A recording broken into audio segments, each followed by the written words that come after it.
So a better way to approach customers would be qualifying them first. By a soft Absolutely. approach. Absolutely. And that is the world of data that we live in right now. Can we triangulate all the possible data sources that we have? Yeah. Including maybe doing some primary research if required. Yeah. You don't need to work with millions of people to get a conversion. You need that right group of people who will convert better. I mean, go back to the old school of normal advertising. Yeah. लोग पहले ये जानते थे कि मेरा जो क्योंकि सास की बहू थी का यूजर कौन है, या देखने वाला ऑडियंस क्या है, और उसके हिसाब से सर्फ या साबुन की ऐड होती थी। अब आपको पता ही नहीं है कि मेरा ऑडियंस कौन है यहाँ पे, और आप मुझे कोई भी ऐड दे रहे हो, तो वो कनेक्शन कहाँ से बैठेगा? True. It's like trying to invent electricity again and being bad at it. Correct, you'll never succeed in that. Yes. It's like a shotgun approach. आप बंदूक लो, शॉट मारो, जहां गलती से लग गया, you say great job done, my conversion percentage is 0.75. Yeah. And the next guy claims mine is 0.78. The question you should be asking is, Bhaiya, why are we talking in 0 point something? Yeah. Why aren't we talking in 50% or 70%? So you create this artificial new benchmarks, which are, I mean, you'll know the conversion rates better, but I can bet it won't be anything more than 3-4% or something of this nature. And people will be arguing that mine is a 3 point something and 2 point something and so on and so forth. Honestly, if you go by this approach, it's if you reach 100 people, the word reach you use, Yeah. like the reach you said, Yeah. what they are thinking. Yeah. If you use this reach, you try to reach 100 people, you'll probably get one. So that's 1% conversion. That's what I'm saying. And you're wasting your resources into 100. Into 100, yeah. So, there are two types of property buyers. One go for personal use and one is investor.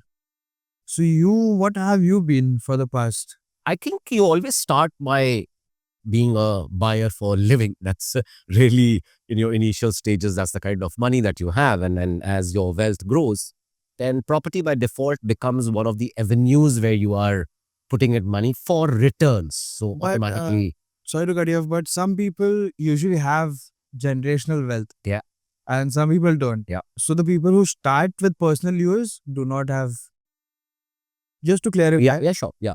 people who yeah. do not have generational wealth, who doesn't have properties or lands handed down by Yeah. their ancestors, So- they start for personal use, and they buy property for investment and for Very much possible, yeah.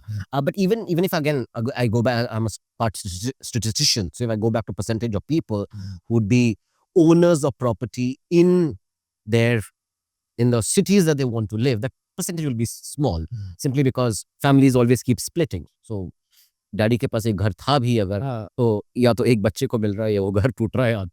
So it will keep breaking up as you go along. And then it's not that people don't have generational wealth, but the question is whether generational wealth sits out of Bombay's and the Thanes, or does it sit out of some other place.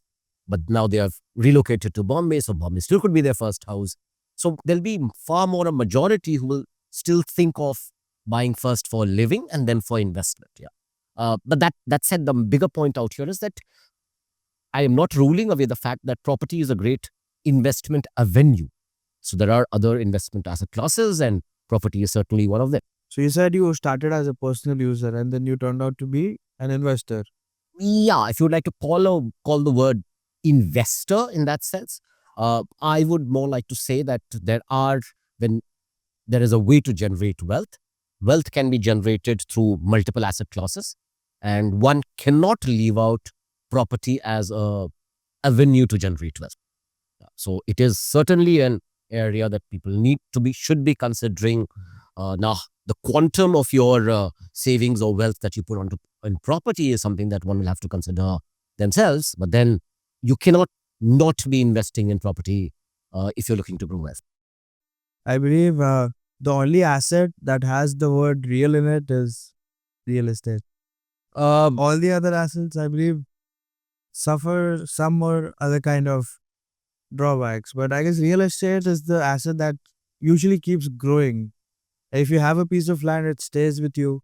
Even if you buy a flat, God forbid there's a catastrophe and the building falls, but you still have the share certificate to it. I totally agree with this. I think You hold value. Yeah, I certainly think that if I have to do a broader demarcation of asset classes, there are the hard asset classes and there are the soft asset classes. So, but I would probably lump gold, for example, as a hard asset class because it's backed by physical gold. So anything which is backed by something physical, land, as you rightly said, being one of them, would fall into that lump which will always grow. And then there are the ones that are what you call more liquid, high returns, but there could be losses also to that, which is your asset classes like mutual funds. So it's a question of what your risk appetite is at the end of the day and how you are balancing your money across different asset classes. But as I said earlier, that I don't think you can ever leave out property as an asset class if you are into wealth creation. True that. So true. Sir, now that we have talked about buying property, what do you think is the best approach to buy property? Like buying it directly from the builder or going through a channel partner? That's a very interesting question because I think I think if I were to do a survey today, I would probably have more people telling me they would want to go to a builder, yeah, or a developer. I would believe that's the response, and I think that would stem from this intuitive trust in a brand name that exists out there, that this is so and so, and therefore, if I'm talking directly to them, I'm probably getting the best deal or more fairness or more transparency. Uh, whereas the channel partners, so to say, it's more like I don't know them, and if I don't know them, how do I trust them? And are they cheating me? Are they not cheating me? So the intuitive answer would fall probably in favor of the developer. However, I would believe that it's actually the better thing to do is actually work with the channel partners, because I think the channel partners has a little more skin in the game out here. Uh, he's the person or she is the person who's building that one-on-one equation with you. Uh, because he or she is building that one-on-one equation with you, that person understands your needs better. And at the end of the day, if you are looking at property, whether it is from a buying and reselling point of view or whether it's from a rental point of view, again, you need somebody to help you execute that. Yeah? Your developer friend will not help you execute that part of it at the end of the day. And there's a lot of effort that the channel partners put behind the scenes to try and cut the best deal for you and things like that. So it's about figuring out the channel partner market out there, finding your partner that you can build your loyalties with over a period of time. And once you find that person, I believe that's a better route to go as compared to approaching the developer directly. So this gives a basic understanding about the primary market where the property is directly transferred to you from the builder, and like there's another secondary market where you buy resale properties.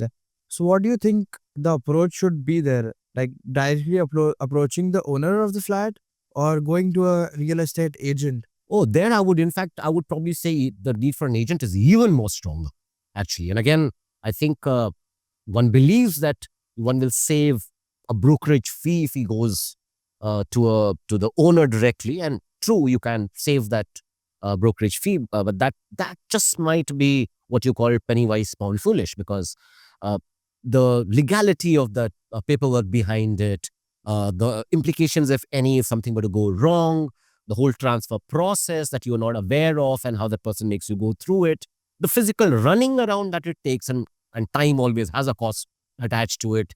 People seem to forget that all these things also exist out there, and they just factor in the broker cost and say, hey, I don't want to pay a certain broker fee. But in my opinion, I think that is, in a secondary market scenario, even more important that you engage some partner, broker, friend to make the transaction. To conclude with, मैं ये कहना चाहूँगा, I would like to say this कि life में सिर्फ fast होना और impulse पे और कोई चीज़ देख के समझो डेटा या कोई चीज़ देख के डिसीजन लेना is not what you should do. You should understand people. You should understand yourself. And to all the sales people and marketing people out there, the customer and the lead is just not a number. It's a real person. If you understand them better, it would be great.